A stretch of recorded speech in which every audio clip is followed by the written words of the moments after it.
Hi, I'm Stu, and welcome back to another video.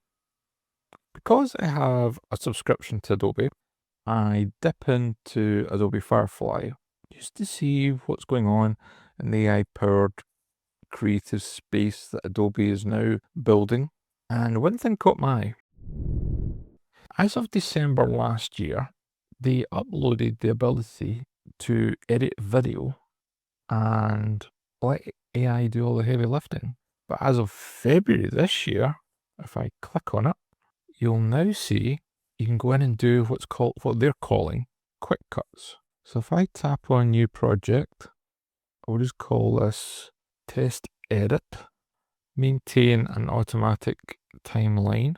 And then what I'm going to do is I'm going to go to the video I just uploaded today, which is showing you guys how to install Zero Reverb plugin.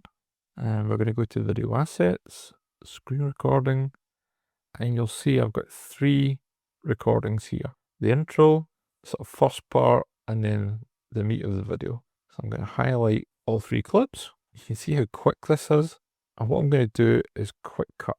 Now, this allows me to edit it based on the dialogue. So, rough cut, the video is a screen recording of a tutorial about video editing. There we go. So a simple prompt, dialogue driven, and then all we've got to do is click create. Now, just before I do that, I want to point out that the footage is going over 5 minutes at the moment. 5 minutes, 36 seconds, and 19 frames. So keep that in mind. We'll click go, effectively. Your timeline is ready. All you've got to do is tap open timeline. That then presents you with a cut version. And you'll now see it's trimmed down to 3 minutes and 36 seconds. And there we go. At this point, I don't even go in and do any further editing.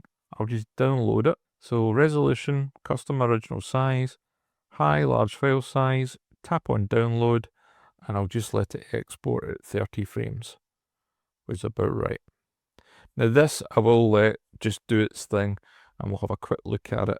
And if you want to know if it worked, well, I've actually already done this. And if you've watched the video tutorial about reverb, you will see that it was automatically cut using this very software.